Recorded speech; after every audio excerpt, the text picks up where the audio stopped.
الشرح والإبانة على أصول السنة والديانة.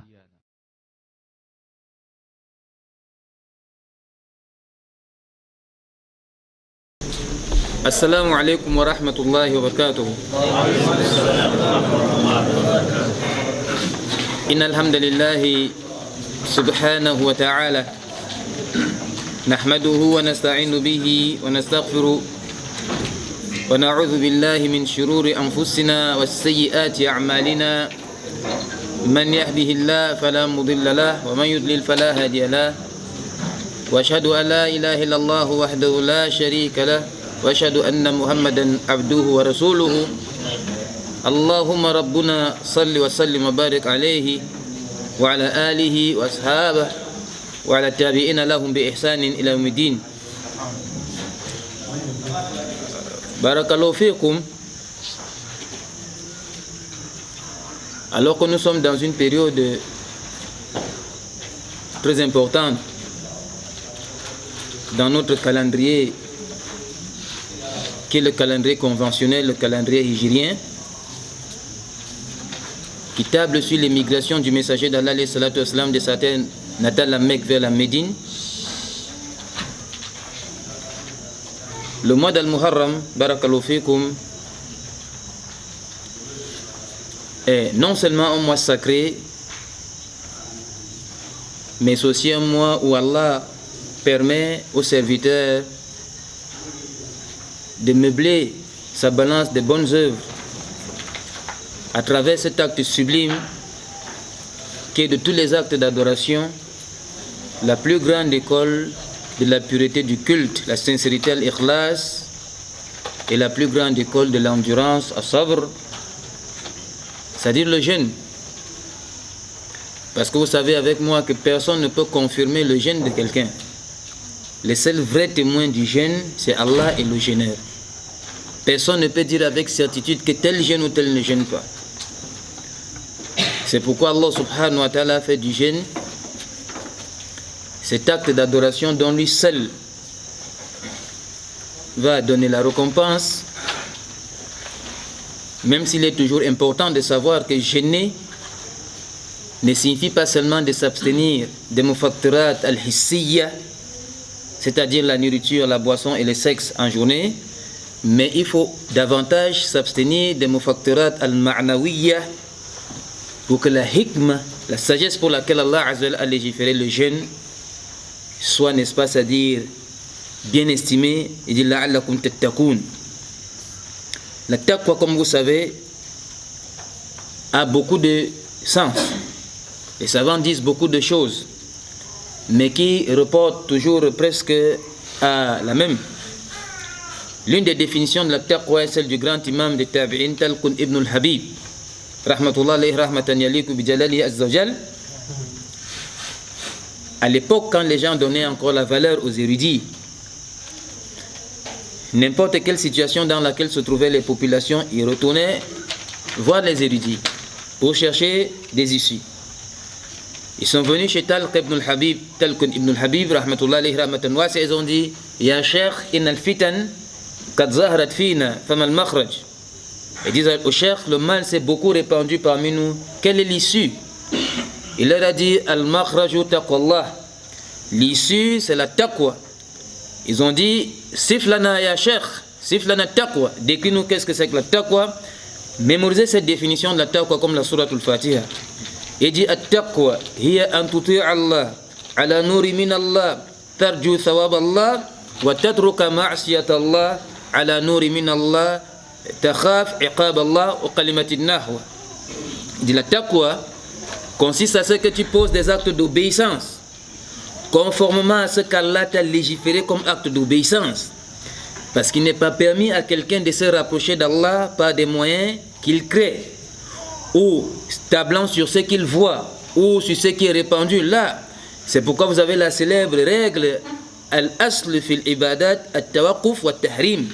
L'origine dans l'adoration, c'est l'abstinence, la retenue. On n'adore pas sauf si on a deux témoins équitables, les livres d'Allah, Al-Qur'an et la Sunna sahih du prophète sallallahu alayhi wa sallam, ala fahmi salafina al-umma, salafina salih. Il faut le livre, il faut le Coran, la Sunna, sinon tu n'avances pas. Il faut donc que tes actes d'obéissance tablent sur la révélation en espérant de ce point de vue la récompense d'Allah, et tu dois délaisser le péché. Conformément à la révélation, parce que beaucoup de gens, ils interdisent aux gens ce qu'Allah ne leur a pas interdit. Et ils s'interdisent à eux-mêmes ce qu'Allah n'a pas rendu haram. Ça, c'est le majal le plus khatir de la religion. C'est pourquoi les salafus salih, à leur tête, Imam Ahl Sunnah, Imam Ahmad bin Hanbal, Imam Ahl Sunnah, Hada Jabal, Shamir, ils ne prononcent pas les mots halal haram. C'est difficile dans sa langue. Parce qu'il a peur de dire sur Allah ce dont il n'a pas de connaissance. Et ça, c'est le asle de tous les péchés. Depuis le grand shirk jusqu'au plus petit péché, tout cela repose sur une seule chose, c'est dire sur Allah ce qu'on ne connaît pas. S'il va te dire que quelque chose est haram, Imam Ahmad ibn Hanbal, qu'est-ce qu'il dit? Yu'jibuni an taf'ala hadha. Qui serait impressionné de te voir faire telle chose. Il va te dire que c'est halal. Et s'il va te dire quelque chose est haram, il dit yu'jibuni an tatruka hadha. Il serait impressionné de te voir délaisser ceci. Pourquoi? Parce qu'il craint Allah. Tu sais, Al-Faz. C'est pourquoi Ibn Qayyim, rahmatullah alayhi rahmatan wasi'a, dans un livre qui ne peut pas manquer dans la bibliothèque d'un étudiant, d'un prédicateur, d'un imam, la mise en garde de ceux qui mettent des cachets à la place d'Allah et dit c'est halal, c'est haram, c'est bid'a, c'est sunnah, c'est nifaq, c'est taqwa, c'est iman. Ce sont des mots qu'on ne prononce pas avec notre langue, sauf si on a la certitude que nous les amenons où il convient. Alors, la taqwa consiste donc, narji, on accole, la taqwa consiste donc à délaisser ce qui est vraiment interdit à la lumière de la révélation en créant la punition d'Allah subhanahu wa ta'ala. De ce point de vue, gêner ne consiste pas à priver son sexe et son ventre. Gêner consiste à priver aussi ses yeux, ses oreilles, sa langue, son cœur, ses mains, ses pieds. Il faut le kamal al-ubudiyya, la servitude totale, pour être considéré comme un vrai gêneur. C'est pourquoi dans un récit qui nous dresse quelquefois les cheveux sur la tête, le roi sallallahu alayhi wa sallam dit Rubba sa'im wa laysa min siyamihi ila al-ju'i wal atash. Subhanallah. Rubba a le sens parfois de taklil, de takfir. Le roi sallallahu alayhi wa sallam dit il se peut que bon nombre de personnes vont gêner. La seule récompense de leur gêne, c'est la famine, la soif. Depuis quelques jours, chacun de nous réfléchit sur le jour de Ashura et souhaite être en bonne santé pour prendre les récompenses de ce jour. L'encre des ulama a tellement coulé sur le jeûne de Ashura, avec quelques divergences prêtes. On remercie Allah seulement que le jeûne de Ashura c'est un jeûne nafila, et la règle avec les nawafil, on les fait comme on peut. Nul besoin d'amener des polémiques. Est-ce que les hadiths qui parlent d'un jeûne après ou un jeûne avant, ou alors un jeûne après et avant, entrent vraiment dans ce qui peut créer des polémiques? Nous disons non. Pour la simple raison que le prophète sallallahu alayhi wa sallam a recommandé le jeûne de manière générale dans le mois de Al-Muharram.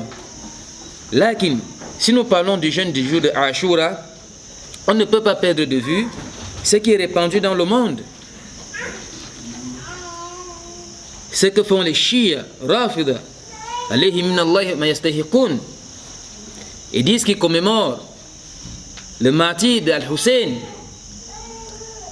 Et de quelle manière? D'une manière animale, qui donne la force aux ennemis de l'islam, wa maktharuhum, d'avoir des arguments solides pour mettre en vigueur la parole d'Allah dans le Coran. Innal ladhina kafaru yunfikuna amwalahum liyasuddu an sabilillah. Les infidèles dépensent de leur argent pour obstruer le chemin d'Allah. Ils dépensent de leur bien pour obstruer le chemin d'Allah. C'est pourquoi le jour de Ashura, toutes les chaînes du monde, les chaînes les plus répandues, les chaînes les moins connues, ont le regard braqué à Karbala. Et dans d'autres endroits dans le monde, où ces gens perpétuent le désordre sur la terre d'Allah sans aucun droit. Quelqu'un prend lui-même le sabre, la hawla wa la quwwata illa billah. Il se déchire le corps. Il prend des chaînes, il se flagelle. Le sang se met à couler, saigne. Et si ça s'arrêtait sur ces mouchariboun en Shamsham, on comprend, lakin, ils n'épargnent pas leurs femmes et leurs enfants. Un bébé, wallahi, la rahma vis-à-vis des enfants. Ils prennent des petits enfants, ils les déchirent le corps pour pleurer le martyr du Hussein. On dit, ya antum, ya arbiya al-qawm. Le martyr d'Hussein ne peut pas se célébrer de cette manière. Parce que du vivant du prophète sallallahu alayhi wa sallam, beaucoup d'êtres qui lui étaient chers sont morts martyrs. Hamza, on n'a pas décapité Hamza le jour de Uhud. Les Ja'far, sont-ils pas morts shahid? Les Ammar ibn Yasir n'est pas mort shahid. Wa Fulan wa Ilan, ils sont morts shahid. Le prophète sallallahu alayhi wa sallam n'a jamais ordonné aux gens de se flageller. Bah lui-même il ne l'a pas fait. Les sahabatul kiram alayhim minallahi ridwan ne l'ont pas fait. Et ils avaient plus de miséricorde à ceux-là qui se sont avancés dans la miséricorde d'Allah, alors qu'ils avaient commis un seul péché. Si on peut se permettre le mot, ils ont dit Allah c'est notre Seigneur. Mohammed sallallahu alayhi wa sallam est notre prophète. Et l'islam c'est notre religion. Pas autre chose. On a assassiné beaucoup d'entre eux. Le roi sallallahu alayhi wa sallam n'a pas dit on va commémorer le martyr de cette manière animale. Bal, avant Al-Hussein, Ali ibn Abi Talib est mort assassiné. Il est meilleur qu'Al-Hussein. Jamais on a fait une chose pareille. Uthman est mort assassiné, décapité, jusqu'à ce qu'un Mujrim, Shaitan, celui qui a décapité Uthman bin Affan, rahmatullah alayhi rahmatan wasi'a, radiallahu anhu ardahu, c'est sahabi Jalil. C'est sahabi Jalil. Le prophète sallallahu alayhi wa sallam a dit le jour de Tabouk,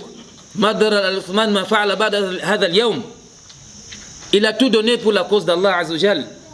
Il était décapité alors qu'il lisait le Coran. Il avait jeûné ce jour dans le mois de Dhul Hijjah. Car ces lâches-là, ils sont venus dans la terre de Médine et ils savaient que pendant le mois de Dhul Hijjah, la plupart des musulmans sont à la Mecque pour le Hajj. De manière lâche, ils ont profité parce que le calife était presque seul, il était isolé. Ils sont venus les décapiter. Celui qui a décapité le calife al-Rashid, il a posé son pied maudit sur la tête décapitée d'Uthman bin Affan. Il dit Wallahi, subhanallah, yuqsim bi Rahman, il dit Wallahi, ma ra'aytu yawman min ayamillah, wala min ayamil jihad, afdal min hadha al-yawm. A'udhu billah. Il dit qu'il n'a jamais vu un jour parmi les jours d'Allah et les jours de la lutte dans les sentiers d'Allah, un jour meilleur que ce jour où il est en train de décapiter le meilleur être humain de la terre à son époque. Et quant à ce Mujrim al-Shaytan al-Dajjal qui a assassiné Ali ibn Abi Talib, il dit Samamtu hadhi al-hirba, j'ai empoisonné cette lance. Wa ma'aha tis'a rous, cette lance a 9 têtes. Écoutez le partage ingrat. Kismatun diza. Il dit Thalathatu minha lillahi wa lirasul. J'ai réservé 3 des têtes empoisonnées pour Allah et son messager. Wa sit li bourdihi li Ali. Les 6 autres c'est pour ma haine vis-à-vis d'Ali ibn Abi Talib. Unzur al-kuf wa al-tughyan wa al-dajjal fi al-ardi Allah wa al-fasad wa al-tughyan. Hakadha. Lakin subhanallah, lorsque ceux-ci ont été assassinés, un des khawarij vicieux, outrancier, il dit ya darbatan min taqiyyin ma arada biha illa liyusil ila inda ar-rahman al-afwa wa mashba. Il dit sa'adhkur hadha al-yawm wa ahsibuhu inda Allahi afdal bariya insana ou kalimati nahwa. Il dit celui qui a assassiné Ali ibn Abi Talib n'a voulu derrière ça que se rapprocher vers Allah Azza wa Jal. Je l'imaginerai, ça dit il entrera un jour dans mes comptes et je vais considérer ce dernier comme la meilleure créature auprès d'Allah. C'est là qu'un de nos imams salafi, il n'a pas pu se taire. Il dit ya darbatan min shaqiyyin, le contraire de Saïd. Ya darbatan min shaqiyyin ma arada bi illa wa kada wa kada. Il a répliqué à cette parole. Il dit celui-là est la pire des créatures d'Allah sur la terre d'Allah. Lakin Uthman bin Affan a été assassiné. On n'a pas commémoré sa mort de cette manière. Omar ibn Khattab, qui est le premier calife de Khulafa Rashidin, le premier martyr, qui est le premier martyr, on voulait dire, de Khulafa Rashidin, a été assassiné alors qu'il était en plein mihrab et qui dirigeait la prière. Abu Lu'lu al-Majusi, qatalahullah, il est venu, n'est-ce pas, ça dit assassiner cet imam. Il s'est avancé dans la miséricorde d'Allah.